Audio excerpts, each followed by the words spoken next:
ভালোবেসে গরিব ঘরের ছেলেকে বিয়ে করেছিলাম।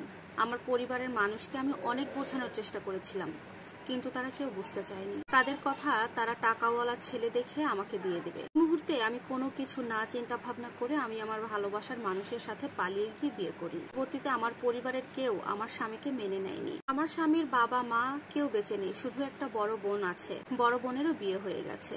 আমার স্বামী মাস্টার্স কমপ্লিট করেছে, বলতে গেলে সে বেকার। সে এখনো কোনো চাকরি পায়নি। টিউশনি করায়, টিউশনি থেকে সে ৮,০০০ টাকা পায়। এই ৮,০০০ টাকা দিয়েই আমরা সংসার চালিয়ে থাকি। কিন্তু হঠাৎ করে আমার স্বামী অসুস্থ হয়ে পড়ে। সেই মুহূর্তে তাকে চিকিৎসা করানোর মতো কোনো টাকা আমার কাছে ছিল না। ওই মুহূর্তে আসলে টিউশনের টাকাটা দিয়েই আমাদের সংসার চলতো।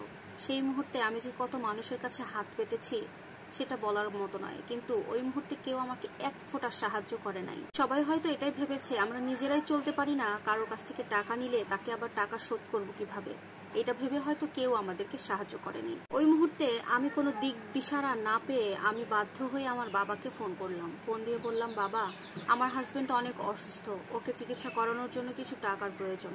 আমার হাতে এই মুহূর্তে কোনো টাকা নাই। কিন্তু আমার ফোনের কথা শুনে আমার বাবা আমাকে জানায়, তোর ওই গরিব স্বামীর চিকিৎসা করার জন্য আমি একটা টাকাও খরচ করব না।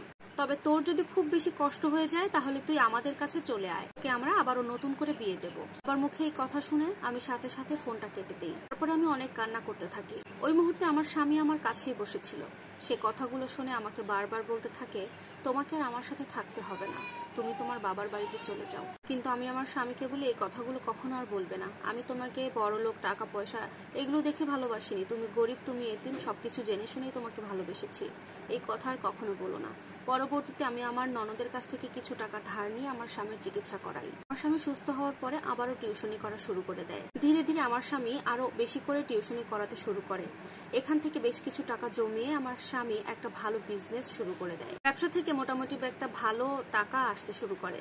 এর কিছুদিন পরে আমার স্বামীর একটা চাকরির অফার আসে। তো এই চাকরিটার জন্য অনেক টাকা জমা দিতে হবে। কিন্তু সবকিছু চেষ্টা করে আমার স্বামীর জমি জমা কিছু ছিল, সেগুলো বিক্রি করে আরো জমানো কিছু টাকা দিয়ে সব মিলিয়ে সেই চাকরিতে টাকাগুলো জমা দেওয়ার পরে আমার স্বামী চাকরিতে জয়েন করে। আলহামদুলিল্লাহ, বর্তমানে আমাদের টাকা পয়সার কোনো অভাব নেই। সেদিনের সেই গরিব ছেলেটার আজকের দিনে টাকা পয়সার কোনো অভাব নেই। এই গরিব ছেলেটাকে ভালোবাসার জন্য আমার পরিবারের লোক, আমার কাছের মানুষ, আমার আত্মীয় স্বজন, পাড়া প্রতিবেশী আমাকে কত কথা শুনিয়েছে। তো আমরা দুজনে হাল ছাড়িনি। দুজন দুজনকে আঁকড়ে ধরেছিলাম, দুজন দুজনকে ভালোবেসে আগলেছিলাম। আমাদের দুজনের ভালোবাসা কিন্তু ঠিক আগের মতোই রয়েছে। এমনকি বলা যেতে পারে আগের থেকে এখন আরো গভীর হয়েছে। আর এখন আমার বাবার বাড়িও আমার স্বামীকে মেনে নিয়েছে। আমার বাবার বাড়িতে এখন আমার স্বামী গেলে কত আপ্যায়ন করে। তো সেই মানুষগুলোই কিন্তু একটা সময় আমার স্বামীকে ছোট করে দেখেছিল, অপমান করেছিল। আমার স্বামী বলে, তাদের বাড়ির জামাই বলে মানতে চায়নি। আজকে আমার স্বামীর টাকা হয়েছে জন্য আজকে আমার স্বামীকে সবাই ভালোবাসে। তো আমি জানি তারা তো আমার স্বামীকে ভালোবাসে না, তারা ভালোবাসে আমার স্বামীর টাকাকে। প্রিয় দর্শক, এই সম্পূর্ণ স্টোরিটা একটা আপুর লাইফ থেকে নেওয়া। জানেন তো, আমাদের এই পৃথিবীতে না টাকা না থাকলে কারোর মূল্য নেই, কোথাও মূল্য নেই।